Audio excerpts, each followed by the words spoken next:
क्या होगा अगर आपकी लिखी हुई कहानी ही आपकी हकीकत बन जाए? और क्या आप खुद को जानते हैं? आज की कहानी एक ऐसे लेखक की है जिसे अपनी पत्नी के धोखे ने एक ऐसे रास्ते पर ला खड़ा किया जहां उसे खुद नहीं पता कि वो कातिल है या शिकार। कहानी की शुरुआत जॉनी नाम के एक आदमी से होती है। वो अपनी कार में काफी परेशान बैठा हुआ था और बार बार खुद को वहां से वापस जाने के लिए बोल रहा था। दरअसल उसे कोई शक यहाँ तक खींच कर लाया था क्योंकि उसे ऐसा लग रहा था कि उसकी पत्नी उसे धोखा दे रही है और इसलिए वो खुद को होटल में जाने से रोकने की बहुत कोशिश करता है, लेकिन ऐसा करने में जॉनी नाकामयाब हो जाता है। वो रिसेप्शन से एक कमरे की चाबी उठाकर सीधा उस कमरे में चला जाता है। उस कमरे में जॉनी की पत्नी और उसका दोस्त होते हैं। उन्हें देखकर जॉनी चिल्लाने लगता है और वहां से दूर चला जाता है। अब इसके बाद 6 महीने गुजर जाते हैं। जॉनी एक तालाब के पास बने घर में अकेला रहता है। उसके पास सिर्फ उसका एक पाला हुआ कुत्ता है। यही हमें एक और बात पता चलती है कि जॉनी असल में एक लेखक है। जब वो सो रहा था तभी उसके घर के दरवाजे पर एक दस्तक होती है। जब वो देखता है तो बाहर बेन नाम का एक आदमी खड़ा था। वो जॉनी से कहता है कि तुमने मेरी कहानी चुराई है और उस कहानी को अपने नाम से पब्लिश कर दिया है। इसके जवाब में जॉनी कहता है कि मैं तुम्हें जानता तक नहीं हूँ और मैं किसी की कॉपी नहीं करता क्योंकि मैं अपनी खुद की कहानियां लिखता हूँ। बस इतना कहकर जॉनी दरवाजा बंद कर देता है और बेन भी वहाँ से चला जाता है।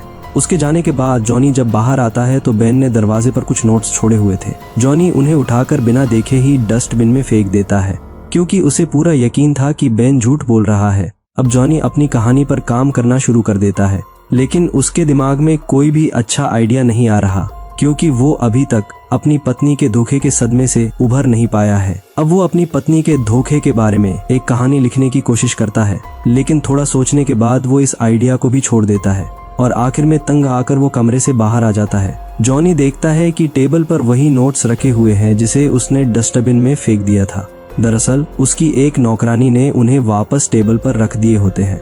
अब इस बार जॉनी भी उन नोट्स को फेंकता नहीं बल्कि उन्हें पढ़ने लगता है। वो यह देखकर हैरान रह जाता है कि अंत को छोड़कर बेन की कहानी उसकी लिखी हुई एक कहानी के बिल्कुल समांतर है और उस कहानी का नाम है सीक्रेट विंडो, जो जॉनी ने उनके घर में बनी एक सीक्रेट विंडो से प्रेरित होकर रखा था। जॉनी को ये बात बिल्कुल भी समझ में नहीं आ रही थी कि ऐसा कैसे हो सकता है और ये सोचते सोचते ही उसे नींद आ जाती है। तभी उसके पास उसकी पत्नी यानी कि एक्स पत्नी एम्बर का कॉल आता है। जॉनी उससे कॉल करने की वजह पूछता है तो वो कहती है कि उसे उसकी फिक्र हो रही थी क्योंकि जॉनी सब कुछ छोड़कर वहां से दूर चला गया था।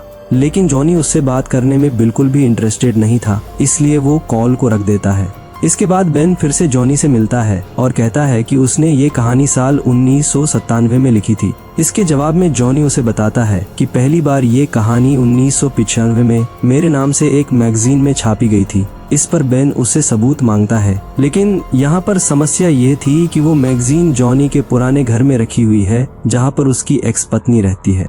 बेन जॉनी को ये बात साबित करने के लिए 3 दिन का समय देता है और वहाँ से चला जाता है। अब जॉनी घर वापस आ जाता है। वो एम्बर से मिलना और बात करना नहीं चाहता था, इसलिए परेशान होकर सो जाता है, लेकिन एक बुरे सपने की वजह से वो जाग जाता है। वो अपनी खिड़की पर एक नोट देखता है जिसे बेन ने वहाँ पर लगाया था। उस नोट में लिखा हुआ था कि मैं मजाक नहीं कर रहा, तुम्हारे पास सिर्फ 3 दिन है। लेकिन जॉनी को असली झटका तो तब लगा जब वो अपने कुत्ते को उस नोट के पास मरा हुआ देखता है।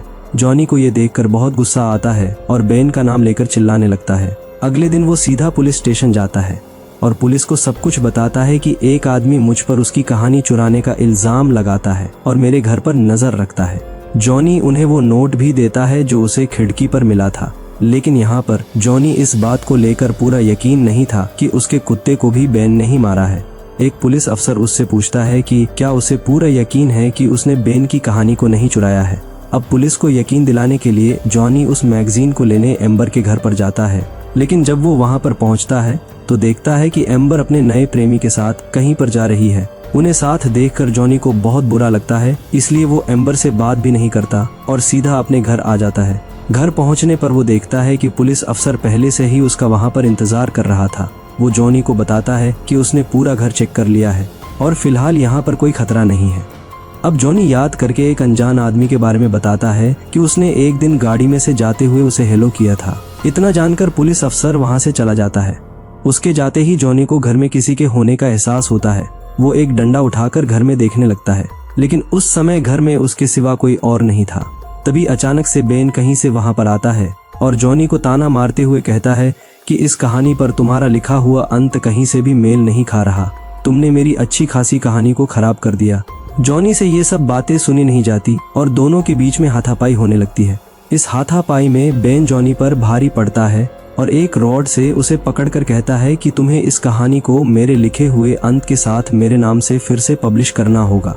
और बस इतना कहकर बेन वहां से चला जाता है। अगले दिन जॉनी को एम्बर का कॉल आता है। वो उसे बताती है कि किसी ने उनका घर जला दिया है। जॉनी फौरन वहां पर पहुंचता है क्योंकि इसी घर में वो मैगजीन थी जिसमें पहली बार जॉनी की सीक्रेट विंडो कहानी छपी थी और यही वो एकमात्र सबूत था जो उसे बेन को दिखाना था। अब इन्वेस्टिगेशन के दौरान वो पुलिस अफसर से कहता है कि जिस आदमी ने उसके कुत्ते को मारा है हो सकता है ये भी उसी आदमी का काम हो। अब जॉनी को बेन पर पूरा शक था कि उसने ही उसके कुत्ते को मारा है और घर को भी उसने ही आग लगाई है। तभी एम्बर के प्रेमी और जॉनी की आपस में बहस होने लगती है और इस बहस से जॉनी को पता चलता है कि एम्बर का प्रेमी भी उसी जगह से है जहां पर बेन रहता है। इससे जॉनी को एम्बर के प्रेमी पर भी थोड़ा शक होने लगता है। इसके बाद वो अपने घर आ जाता है। तभी उसे पुलिस अफसर का कॉल आता है। वो जॉनी को बताता है कि उसने वो मैगजीन ढूंढ ली है जिसे वो बेन को दिखाना चाहता था और कल तक उन्हें वो मैगजीन मेल के जरिए मिल जाएगी। लेकिन यहाँ पर पुलिस अफसर को लग रहा था कि बेन को किसी ने जॉनी को डराने के लिए पैसे दिए हैं ताकि वो जॉनी का नाम खराब कर सके।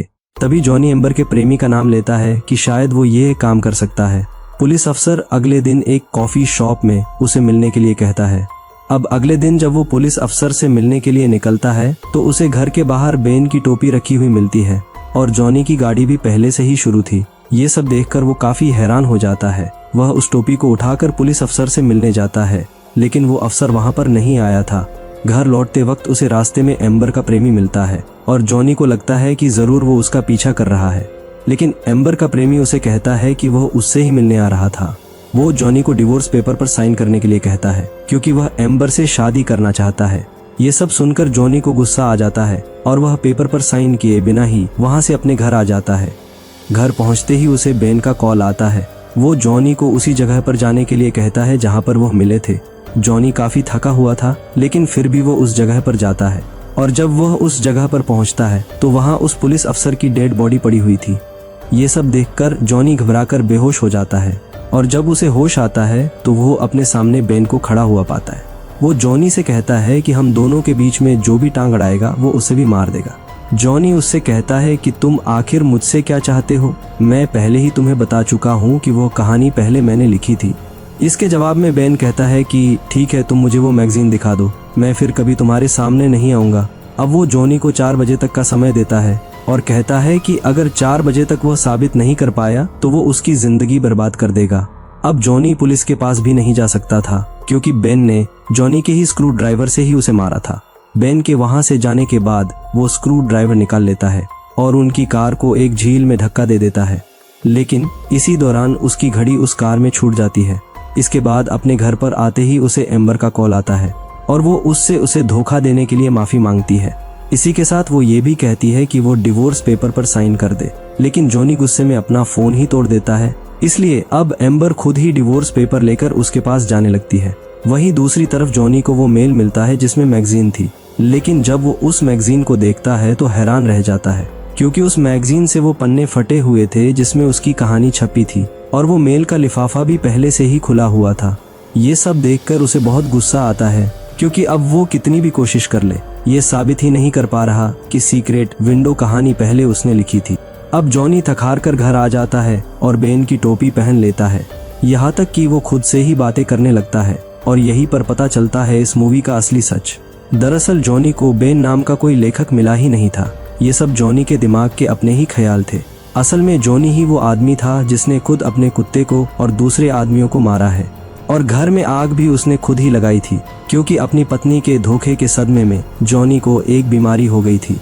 इस बीमारी से पीड़ित आदमी अपने ही शरीर में अलग अलग लोगों की पहचान ले लेता है और इसलिए अब तक बेन का किरदार भी वो खुद ही निभा रहा था क्योंकि वो बेन के किरदार के जरिए अपनी कहानी का अंत बदल सके। मतलब जिस आदमी से जॉनी डराता था कि वो उसे मार देगा, वो जॉनी का ही एक दूसरा रूप था। और असल बात तो ये है कि इसके बारे में जॉनी को कुछ भी याद नहीं है क्योंकि उसे नहीं पता कि वह बीमार है। तभी एम्बर वहां पर पहुंच जाती है। उसे घर के बाहर मैगजीन के पन्ने पड़े हुए मिलते हैं जिन्हें जॉनी ने ही फाड़ा था। जब वो घर के अंदर जाती है तो देखती है कि घर का सारा सामान बिखरा पड़ा है ये देखकर मानो ऐसा लग रहा था कि ये किसी साइको का घर हो। तभी जॉनी घर का दरवाजा बंद कर देता है और उसने अभी भी वो बेन की टोपी पहनी हुई है। अब इसका मतलब साफ है कि जॉनी अभी बेन के किरदार में है। वो एम्बर पर हमला करता है और एम्बर उससे बचकर भागने लगती है, लेकिन वो उसे पकड़ लेता है और उसके पैर पर स्क्रू ड्राइवर से मारता है। लेकिन एम्बर फिर भी पीछे के दरवाजे से भागने की कोशिश करती है, लेकिन वो उसे धक्का दे देता है जिससे उसका सर एक पत्थर से टकरा जाता है। अब बेन उसे मारने ही वाला था कि तभी एम्बर उसे याद करवाने की कोशिश करती है कि वो बेन नहीं बल्कि जॉनी है। तभी एम्बर का प्रेमी भी उसे ढूंढते हुए वहां पर आ जाता है और जॉनी उसे भी जान से मार देता है। अब एम्बर ये सब देखकर बहुत ज्यादा डर गई थी। वो जॉनी से अपनी जान की भीख मांगती है, लेकिन उसे उस पर बिल्कुल भी तरस नहीं आता। वो एम्बर को भी जान से मार देता है। इसके बाद ये बात पूरे शहर में फैल जाती है। एक पुलिस अफसर जॉनी के घर पर आता है और कहता है कि मुझे पता है तुम एक कातिल हो, लेकिन मैं तुम्हें तब तक गिरफ्तार नहीं कर सकता जब तक मुझे तुम्हारे खिलाफ कोई सबूत नहीं मिलते। लेकिन जिस दिन मुझे एम्बर और उसके प्रेमी की डेड बॉडी मिल जाएगी, मैं तुम्हें जरूर गिरफ्तार करूंगा। लेकिन जॉनी को ये सब बहुत अजीब लग रहा था, क्योंकि उसे इस सब के बारे में कुछ भी याद नहीं है। उसे ये तक याद नहीं है कि उसने एम्बर और उसके प्रेमी को मार दिया है और उनकी बॉडी को कहाँ छुपाया है। इस कहानी के अंत में हम जॉनी के घर की विंडो के बाहर उसके मक्के के खेत देखते हैं, और शायद यही वो संकेत है कि उसने एम्बर और उसके प्रेमी को कहाँ दफनाया है। अब वक्त के साथ साथ वो मिट्टी में मिल जाएंगे और उनकी मौत एक मिस्ट्री बनकर रह जाएगी। ये सब कुछ बिल्कुल वैसा ही है जैसा कि वो अपनी कहानी में बदलना चाहता था, और इसी सीन पर यह कहानी यही खत्म होती है। इस मूवी से हमें यह सीख मिलती है कि मानसिक स्वास्थ्य को नजरअंदाज करना कितना खतरनाक हो सकता है। जॉनी अपनी पत्नी के धोखे के सदमे को बर्दाश्त नहीं कर पाया और उसने खुद को एक काल्पनिक दुनिया में कैद कर लिया। यह मूवी हमें बताती है कि विश्वासघात का गहरा घाव अगर समय पर न भरा जाए तो वह इंसान की पूरी पहचान को खत्म कर सकता है।